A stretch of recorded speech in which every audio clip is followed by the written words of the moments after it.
Donald Trump has now threatened to let the U.S. government go bankrupt and let the U.S. economy collapse if it means that he might have an opportunity to make a better deal afterward.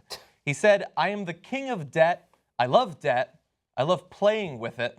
He said that to CNBC. He also loves bankruptcies, by the way, but he didn't mention that there. He then went on to say, "I would borrow, knowing that if the economy crashed, you could make a deal. And if the economy was good, it was good. So therefore, you can't lose." And I looked into America's past. Turns out you can't lose. We've never had a recession. We've never had a depression. The economy is always just heading on up. You can't lose. Okay, so you said he didn't mention the bankruptcies, but in essence... I mean, his history of bankruptcies specifically there. Right, but in essence, he is saying that, right? Yeah. So when he says, "I love playing with debt," he's referring to his history of doing that. And so what he means by that, in case you don't know, is so Donald Trump will take in a ton of debt to perhaps, like, for example, build a casino in Atlantic City. And if it works out, he makes a lot of money. Great. Okay, he wins. And if it doesn't work out, he goes, "Ha, idiot, you trusted me. You should have never trusted me. Yeah. I'm not going to pay you back." Now, the government lets him do this over and over again. That's why he's had 4 different companies go into bankruptcy.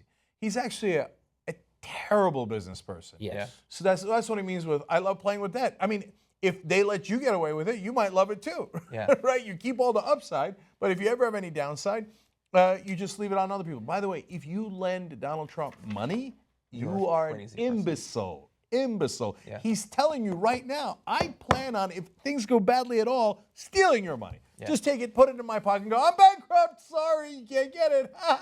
And now he's planning to do that on a macro scale with all of our money. He does not know anything about the U.S. economy. He doesn't know anything about the interconnections between our economy and the world economy. He learned nothing from the Great Recession. This should horrify you that he casually throws out basically an economically apocalyptic philosophy for how he would be president. And look, Vox did a great job of tying in his philosophy based on him being a businessman and showing how all that he thinks he's learned from the business world has absolutely nothing to do with how you actually run an economy. Here's a great summary part of it. "Every assessment of risk in the financial system is based on the idea that the least risky thing is lending money to the federal government. If that turns out to be much riskier than previously thought, then everything else becomes much riskier too. Business investment will collapse, state and local finances will be crushed, and shockwaves will emanate to a whole range of foreign countries that borrow dollars." And Matthew Iglesias, who, by the way, I often disagree with wholeheartedly on most of his articles, does a great job here. He ties it back to 2008, saying, "Remember 2008, when the markets went from thinking housing debt was low risk to thinking it was high risk, and a global financial crisis was the result?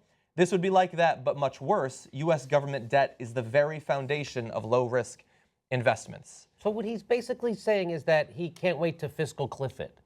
This thing that everyone is afraid of and everyone knows now, and that they even back down from doing, that we can't do because it would lead to collapse. He apparently wasn't paying attention during that.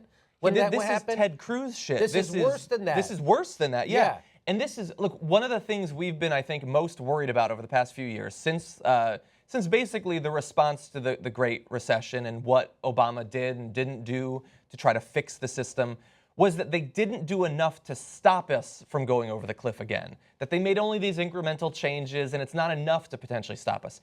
He's saying, "I'm steering the car right towards that because I'll bounce back from it the way that I always have with my businesses." Except that that's not at all how it works. This not only could destroy our economy, but it could destroy any number of other economies throughout the world. And here's another thing that, so the reason why the banks are too big to fail, or that the big banks in America are even make money anymore, it's because they have the implicit subsidy from the government that we're going to bail you out. That's why they get a lower rate on their money, and that's why they're allowed to be profitable. That's why Wall Street's profitable, because it's a certain form of welfare that they get, and on the tune of billions and billions of dollars. So just imagine that he's going to... Maybe this guy is reckless. Okay, so we laugh about it now, but if he becomes president... this stuff will happen all the time. No, in fact, if he gets anywhere near Hillary Clinton, close enough to the election, this will have enormous ramifications throughout the country. Even before he becomes Even president. before he becomes president. So let me explain. So Matt did do a great job in this article of going through all the different intricacies and explaining how it affects liquidity and used examples, etc. But I think even he underplays it, and even you guys are underplaying it in explaining it. So let me try to explain why this matters even if he doesn't become president. Okay, so look, the whole world economy is based on the dollar. Maybe it shouldn't be, and there's very good reasons why we should have a more stable system, certainly a more stable banking system. Oil is traded in the dollar, and it brings stability to the world. And the reason why our interest rates are low is because people have a lot of trust in the dollar. Because they go, okay, look, the Federal Reserve might have its issues, the American government might have its issues. It's got a big deficit and a lot of debt, but the Japanese are in worse shape, right? The Chinese have even bigger issues. Oh, we'll wait till we get a load of the Saudis, and the Eurozone has Greece and all the other problems that it has. So the dollar is a safe harbor.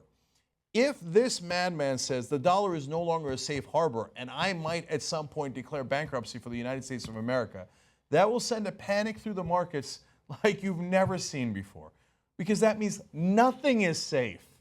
Okay, so if nothing is safe, you as a smart and prudent investor, you must, and they all will, this is not optional, then take that into account in how you do business. So you go, okay, well, I'm going to require a higher interest rate from the US government if I think that it is riskier.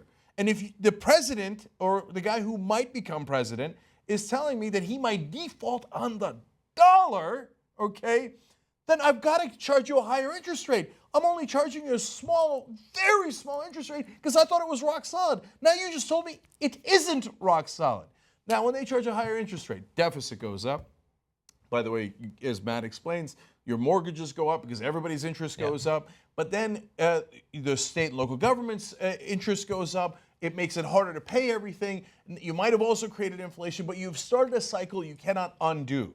So if Donald Trump is anywhere near close to Hillary Clinton in polling, anywhere near the election, right? It hasn't happened yet because he just said this, and he's not that close to her yet. I know there's some polling, and we're not that close to the election yet. Okay, we haven't even gotten to the primaries, etc. Well, you're 2 months out, 3 months out, and he's tied with Hillary Clinton as an example. Well, the markets have to take this into account. Yeah, they can't wait until he does it. If he does it, it's already too late. They've got to adjust the interest rates based on that. Yeah.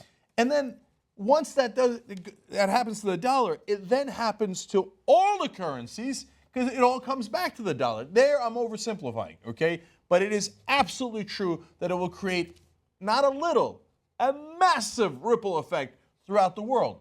This endangers the entire global economy. Now, this is amazing. He got much worse than I suspected.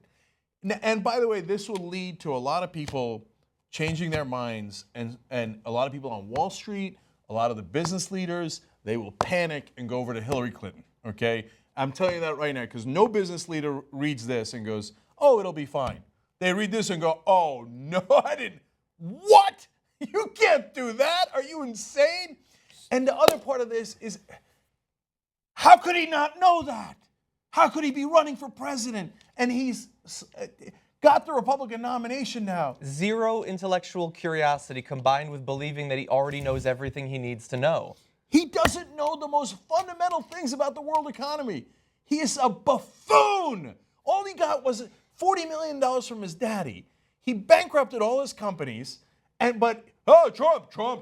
All he knows is marketing. Yes, he's good at marketing, right? That's what's gotten him to this point. And he makes all of his money from putting Trump on the buildings. You know, he doesn't even, at Buildings this point, other people make. Yeah, at this point, people don't trust him with money. He doesn't build anything. He sells his name so somebody else builds the building and puts Trump on it, right? That's how he makes all his money. He doesn't know anything about business, okay? In the financial industry in New York, he's largely considered a joke. And this joke has taken over one of the major parties, stands some chance of winning the presidency now, and has, even before getting anywhere near the Oval Office, already endangered us all.